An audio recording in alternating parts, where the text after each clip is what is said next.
My wife and I had a favorite restaurant, so for our anniversary, I made a reservation. I met my wife at university. It was a bit rash, but when you're young, passion takes over. We had big dreams, a large family and a spacious apartment. The only problem was that I didn't have enough money for it, and my salary didn't allow it. That's why I left teaching for a more lucrative field. I thought that if I didn't pay attention to a lot of things now, later, when everything got better, I would be able to compensate for it. 4 years passed, and we finally found financial stability. We no longer had to borrow money from friends, and we saved up for the down payment on a mortgage. I also got a promotion in a job I didn't particularly like, but at least now I had more time for my wife. When spring came, we started spending more time together, walking around the city center, having dinner at our favorite restaurant, and then strolling along the embankment. Life was gradually getting better. By summer, I got promoted again, and my phone became a constant companion. Calls and messages piled up, and missing one felt like a disaster. Harper wasn't happy about that. The reasons for staying at work were obvious: salary, career growth, our future. To leave everything now would ruin all our plans. In the end, she reluctantly agreed. Our romantic evenings often ended with gifts, a gold ring or a pendant, which, as it seemed to me, suited both of us. Meanwhile, my wife found a new hobby: music. She bought an expensive guitar and started taking lessons. I just smiled, thinking, at least she's busy with something. They say you need to let a person enjoy their hobby. By the end of the summer, we planned to celebrate our wedding anniversary together. A luxurious hotel room with stunning views, a chic restaurant, and live music. Everything sounded perfect to me. The evening went well. Good wine, delicious food, and music. A young guy masterfully performed old hits on the guitar. Suddenly, Harper's face turned pale, and she urgently offered to go up to the room or leave. At that moment, my work phone rang, and I walked away to answer it, trying not to let the music drown out the conversation. As soon as I left, the performance ended, and the musician left the stage. To my surprise, he came over to our table, greeted my wife loudly, and immediately caught my attention. When he got closer, he hugged her, too closely, in my opinion. From where I was standing, it even seemed like he kissed her on the cheek. My stomach tightened. I hurried back, interrupting the conversation on the phone. "I'm so glad you came today," the musician said, sitting down at our table and casually brushing a lock of hair from Harper's face. "What's happening?" I didn't want to jump to conclusions, but my eyes weren't deceiving me. "Logan," the guy introduced himself, holding out his hand to me. I shook it as if on autopilot. "Harper has told me a lot about you. You're a very generous person, and you have a great apartment," he said, and I heard something familiar in his voice. I looked at my wife. She was red, her eyes wide as if she'd seen a ghost. I muttered, not understanding what was going on. "I'm saying you have a great place, and it's cool that you let your sister stay with you."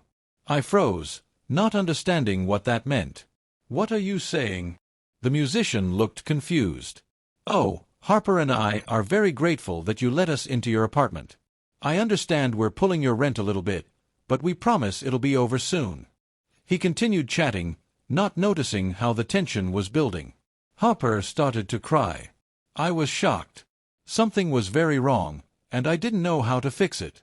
The absurdity of what was happening began to sink in. "Are you sleeping with my wife?" I asked, hardly believing my own words. "No, no," he said. His voice sounded insincere, as if he were explaining something simple. "I'm dating your sister." He tried to hug Harper again, but she pushed him away sharply, her face contorted in disgust. "You're an idiot." I closed my eyes, took a deep breath, and counted to 10, trying to calm myself, but it didn't help. Anger boiled up in me again. Before I could stop myself, I stepped forward, grabbed the musician by the shoulders, and shook him. I couldn't say a word, but the realization that he was just an unreasonable person came to me immediately. I turned to Harper, my voice low but full of annoyance. "What the hell is going on? I've been pushing myself for 4 years, giving you everything. Isn't that enough? Not enough love." Her response was like a blow to the head. "You don't have to go home. I'll take your things to your parents." I didn't say another word. I walked out, my heart heavy, and went to my mom's, just like Harper said I should. My mother-in-law didn't even speak to me when I arrived. Later, I found out that she had been secretly helping us financially, but that money was going straight into the hands of her daughter's penniless lover. So there it was. I had been paying for their little love nest, and my mother-in-law was bankrolling their comfortable life. What a twisted fairy tale. Honestly, why bother working when you've got fools like me to take care of everything? A month passed in silence. Then I filed for divorce.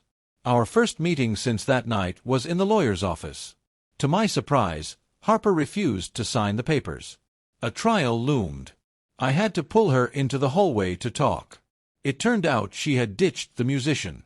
The guy had blown through all his cash, living off whatever he could scrape together from strumming his guitar. His future didn't look so bright. "It's over." "I'm sorry." "Let's try again," she said, but it wasn't even a question. She was so sure of herself. I grimaced and tried to walk back to the office to finish what I started, to get my divorce. Harper clung to my jacket, her hands tight. "Ethan, the judge is going to take half of everything you have." "Half of what?" I shot back. "Thanks to you, I have nothing. Let's go to trial. We'll split the gold I gave you." I said it calmly, but the words stung. She stepped back like I had some sort of disease. We got the divorce, of course. I quit the job I hated and returned to teaching, something I truly loved. Even if the pay was modest, at least it was honest work. As for Harper, after we split, she went crawling back to her musician. I saw them on the street one day, guitar in hand, a bottle of booze, and a hat on the ground collecting change from passers-by. I even tossed a coin into their hat once, just for the hell of it. It seemed like they were buying themselves a new life.